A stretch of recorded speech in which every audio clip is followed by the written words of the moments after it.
A little slower episode today, but I'm not complaining. Either way, we got to see the Zero Squad and I wasn't disappointed. So let's break down this episode and compare it to the manga. And if I didn't say this before, since we will be covering the latest episode of Bleach and its manga counterpart, spoilers ahead. Bleach episode 8 used 5 chapters to cover its runtime. This would be chapters 515 to 519, which is roughly about 82 pages with 394 panels. So let's see what's been adapted and what's been sent to heaven to meet the Soul King. This is now the end of the second invasion of the Soul Society, and now we get to see the aftermath. So the major question is, where do we go from here? We start out at the beginning of chapter 515, where those who've been injured are now taken in for immediate medical treatment, but those who have died are just left. We switch over to Isane and Unohana going over their decision to stay put in the Squad 4 barracks. Seems they were ordered by the captain commander not to engage on the battlefield. Not sure why though. After this, we get to see Shunsui's reaction to the hole where Yama was obliterated. In the manga, we never get a close-up view, but in the anime, we get much more personal. Just to let you know, within this episode, there's no clear view of Shunsui's face on the side that he lost his eye, and I'll let you know a little bit later why I noticed that. At any rate, this is where the episode would start, titled The Shooting Star Project. Zero Mix. Let's check in with Ichigo, getting a report that Inoue and Chad are okay. At the same time, he's being ordered to get some treatment by Hanataro, who's gotten really pushy, but gets interrupted by news from Shinji saying that Rukia and Renji are now out of surgery. We get a quick shot of their bed, but this is where we also would get our first manga panel that would be skipped. It's small, but it basically lets us know that the treatment wasn't enough to fully heal them, but they are out of critical condition for now. They have a quick talk, and then Ichigo has to report to Captain Mayuri, who's now examining his Zanpakuto.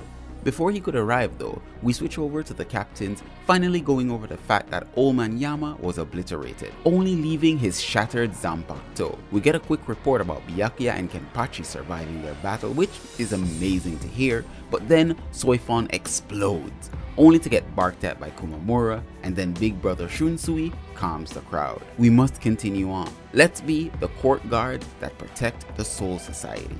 And with that, it would be the end of chapter 515, titled Relics. Chapter 516, titled Zero Squad, would actually start out with Squad 0 contacting the captains to let them know that they're on their way. The anime would simply start out with Ichigo confronting Mayuri about his Zanpakuto, and within this scene, a lot was changed or just skipped, so let's go over everything one by one. First things first, in the manga, it would show Ichigo's sword on a table split in two, while in the anime, it shows us Ichigo's blade inside of some sort of containment machine. Ichigo's sword is broken in its Bankai state, meaning it can never be repaired.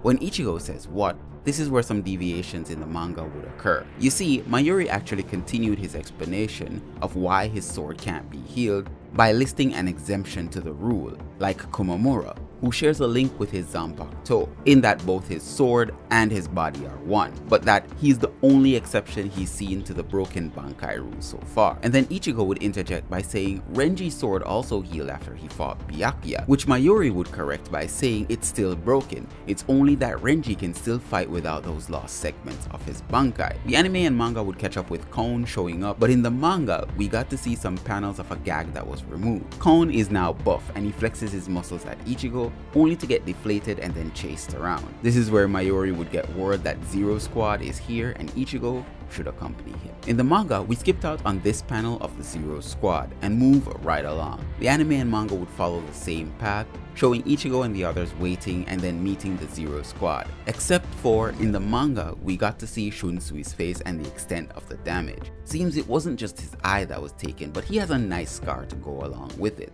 The anime would never show us from this angle though. When Zero Squad arrives, this would be the end of chapter 516 and also the midpoint of the anime. Chapter 517 would begin when they start waving their flag around. This chapter is titled The Stairway to Heaven. We are now introduced to the Zero Squad, who are weirdos to say the least, but these guys are super strong, especially this guy. But after that, the anime and manga pretty much follow the same path, showing Ichigo being asked to accompany the Zero Squad, Unohana being insulted, Soifon getting assaulted, and the kidnap of the injured Renji, Rukia, and Byakuya. Oh yeah, Ichigo's sword is there too, right? Seems a lot just happened in a short space of time, but I won't go over all those details. The chapter would end with Ichigo asking about a different reason. Chapter 518 would start out with Kisuke popping up in the conversation. This chapter is titled the same as the episode, The Shooting Star Project. Anyways, the anime and manga follow the same path up to when Mayuri notices Kon. This is where some deviations from the manga would show up. Mayuri would order his men to capture Kon. We lose touch with Kisuke for a quick moment, but then it's restored and we get right back on track. Inoue and Chad say hi, while an old friend pops up, but they try to hide him, but we all know who he is. Since he's shown up in the Arrancar arc, this won't be a spoiler, but just in case you're watching Bleach for the first time, this is your first season, this will be a major spoiler. So just skip to the time card ahead and we will continue from there. Anyways, Grimmjow, our new favorite number 6 Espada, seems to have survived and saved Urahara. It was him that dealt the final blow on Kilge, and now he's fighting to protect our friends. Seems he switched sides, which is amazing, and I hope to see him fight later. We get right back on track with Kisuke giving Ichigo the go-ahead to the Soul Palace. So that's what Ichigo agrees to do to fix his Zanpakuto and to get stronger. But to do so, he must go back to an old friend, Kukaku Shiba. This is where the manga and anime have some deviations from each other as well. In that, in the anime, we just go straight to blasting off, but in the manga, we actually had some dialogue between Ichigo and Kukaku before they blast off. And oh yeah, Ganju and a few members from the previous arc are here. But they soon leave, and so does Ichigo. Kukaku said something about Uncle being sad, but I'm skipping over that part as to not spoil the plot, as per usual. We'll definitely get back to this point. When we get a look at the Royal Palace, this would be the end of chapter 518. Chapter 519 would pick up right where we left off, with Ichigo now being introduced to the Royal Palace. This chapter is titled Hot Hot Heat, and I'm not kidding, that's the actual title. This guy now explains to Ichigo that Aizen wanted to recreate their bones, also known as the Oken, to grant access to the palace to where he would kill the Soul King. And then Senjumaru would let Ichigo know that the Quincy are far more evil than Aizen. The anime and manga would pretty much follow the same path up to the point where Ichigo, Rukia, Byakuya, and Renji are now bathing, or rather drowning in a hot spring. Some panels were skipped here, like Tenjiro pushing Byakuya's head further underwater, or pulling up Renji by the hair, or even more hilariously, Rukia floating face down with her butt exposed, appearing to be dead. But they aren't dead. The white hot spring draws out their blood, and then the other hot spring, which is the red hot spring, puts it all back until they're fully healed. That's why they call Tenjiro the hot spring demon. This is where the anime would end. At the ending scenes, we will get the final couple panels of the manga adapted. This is where we see the Soul King communicating with this large guy. In the manga, I don't know who the heck this is, but he identified the Soul King to be awake. This is where the manga and anime would both end. This of course was a slower episode. I think it's the slowest one of all the episodes so far, and I honestly appreciate the break from the non-stop actions and captains getting cut down left and right. I'm really happy that Byakuya survived as well. He's one of the best and most recognizable characters out there.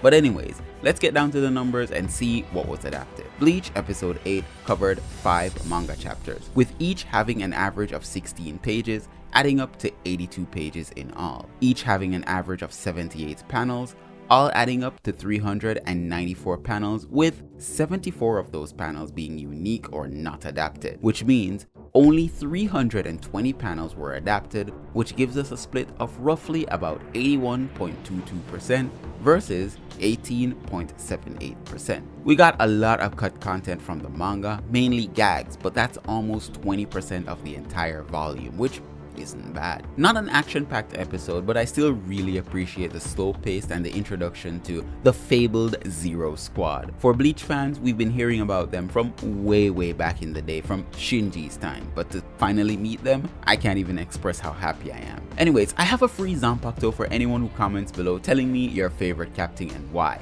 Mine is Zaraki, because he's literally the best, hands down. Leave a like on your way out and consider subscribing. I know we won't get to 3,000 subscribers by the end of the year, but hey, we can try, right?